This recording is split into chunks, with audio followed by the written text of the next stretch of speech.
صبح کے 5 بجے کا وقت تھا۔ سائم کا جسم ایک زندہ لاش بن چکا تھا۔ ہر رات اس اذیت میں مبتلا تھی کہ جیسے آگ میں جل رہا ہو۔ اچانک بجلی کے خوفناک جھٹکے اس کے جسم پر برس پڑے۔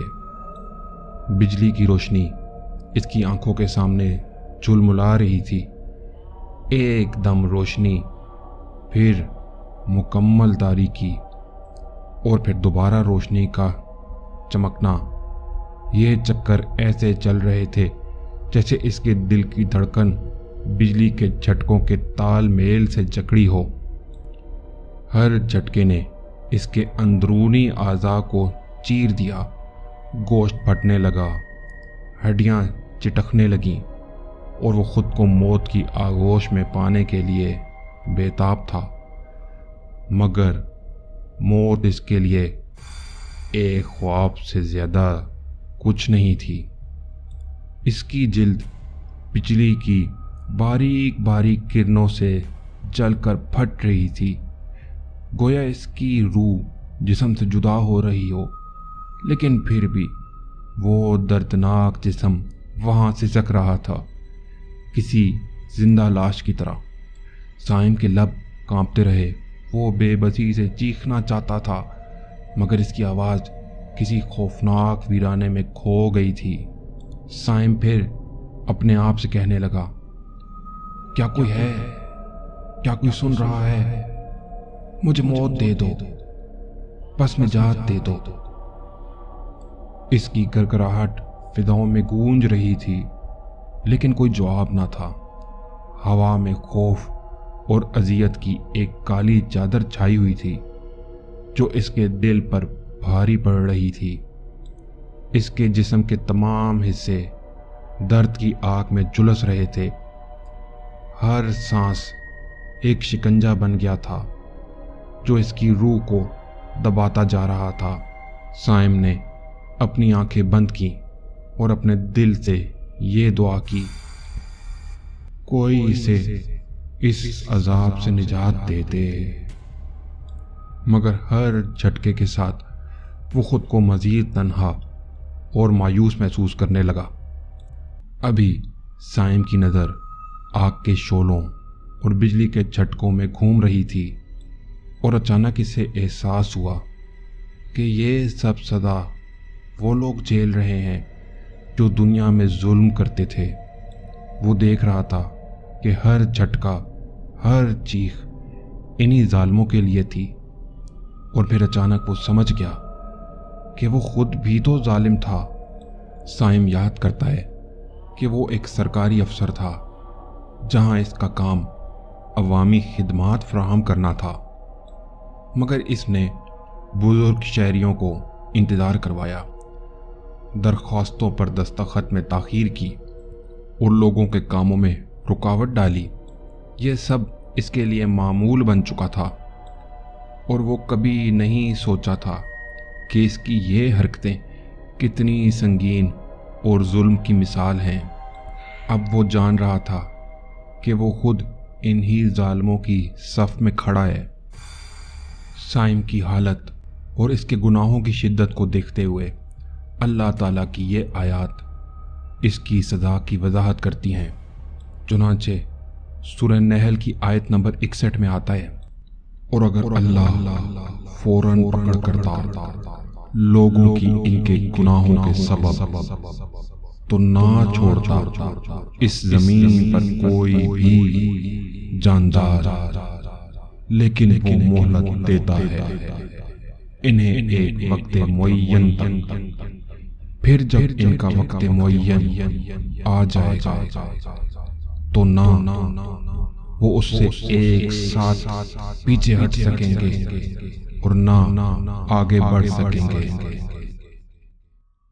سائم اپنے ظلم کے دور کو یاد کر رہا تھا اور رو رہا تھا کہ کاش اس نے ظلم نہ کیا ہوتا، اے کاش دنیا میں اس نے لوگوں کے ساتھ بھلائی کی ہوتی۔ سائم جسمانی درد کے ساتھ ساتھ افسوس کی تکلیف میں بھی مبتلا تھا کہ اچانک اسے سورہ ابراہیم کی آیت نمبر 42 یاد آئی، اور آپ ہرگز نہ سمجھیں اللہ کو غافل اس سے جو یہ ظالم کر رہے ہیں۔ یقیناً وہ انہیں مہلت دے رہا ہے اس دن تک جس میں نگاہیں پھٹی کی پھٹی رہ جائیں گی۔ ابھی سائم ہوش سنبھالنے کی کوشش کر رہا تھا کہ فرشتہ عذاب آہستہ مگر غصیلے لہجے میں بولا، یاد ہے نا سائم، تم ایک سرکاری افسر تھے، تمہارا کام لوگوں کی خدمت کرنا تھا، مگر تم نے بوڑھوں کو انتظار کروایا، محتاجوں کے حق میں تاخیر کی اور لوگوں کی زندگیوں میں رکاوٹ ڈالی۔ ہر چھوٹی تاخیر، ہر نظر اندازی تمہارے گناہوں کا حصہ بن گئی ہے۔ آج یہ عذاب تمہیں وہی دکھا رہا ہے جو تم نے دوسروں پر ڈالا۔ تم خود ظالم تھے اور اب تمہیں انہی اعمال کا بدلہ مل رہا ہے۔ سائم گڑ گڑاتے ہوئے بولا، تمام لوگ، میں نے آپ سب کو تکلیف دی جو دنیا میں تھے، میں نے آپ کا حق مارا، بس مجھے معاف کر دو، بس ایک بار، بس ایک لمحے کے لیے مجھے معاف کر دو۔ فضاؤں میں چیخیں گونج رہی تھیں اور بجلی کا ہر جھٹکا اس کے جسم اور روح کو مزید چیر رہا تھا۔ اس لمحے ایک خوفناک اور زہر بھری آواز گونجی، وہ پھر اسی عذاب کے فرشتے کی تھی۔ سائم، یہ سب تیرے اعمال کا بدلہ ہے۔ تم نے ظلم کیا اور آج ہمیشہ ہمیشہ اب تیرا یہی حشر رہے گا۔ سائم اپنی آنکھیں پھاڑ کر کپ کپاتے ہوئے زمین پر گرنے کی کوشش کرتا ہے اور درد اور تکلیف کے ساتھ پھر کہتا ہے، مہربانی کرو، بس کر دو، مجھے چھوڑ دو، میں نے معافی مانگ لی ہے، میں واقعی معافی مانگ رہا ہوں۔ لیکن اسی لمحے اسے سمجھ آیا کہ اس کی پکار، اس کی معافی اب کوئی اثر نہیں رکھتی۔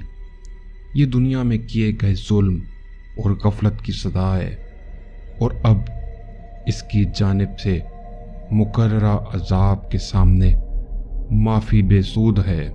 چنانچہ اسی چیز کے بارے میں سورہ نساء کی آیت نمبر 18 میں آتا ہے، تو ایسے لوگوں کا کوئی حق نہیں ہے توبہ کا، جو برے کام کیے چلے جاتے ہیں، یہاں تک کہ جب ان میں سے کسی کی موت کا وقت آ جاتا ہے تو اس وقت وہ کہتا ہے کہ اب میں توبہ کرتا ہوں، اور نہ ان لوگوں کی توبہ ہے جو کفر کی حالت میں ہی مر جاتے ہیں۔ ایسے لوگوں کے لیے تو ہم نے دردناک عذاب تیار کر رکھا ہے۔ سائم کی چیخیں زنجیریوں کی گڑگڑاہٹ اور آگ کی سرسراہٹ میں گم ہو گئیں۔ وہ جان گیا تھا یہ عذاب اب ہمیشہ کے لیے ہے، یہاں کوئی نجات نہیں، نہ وقت نہ موقع۔ اس نے دل ہی دل میں سوچا، کاش میں کبھی ظلم نہ کرتا، وقت پر لوگوں کا کام کرتا، لوگوں کے حقوق نہ مارتا، لیکن اب بہت دیر ہو چکی ہے۔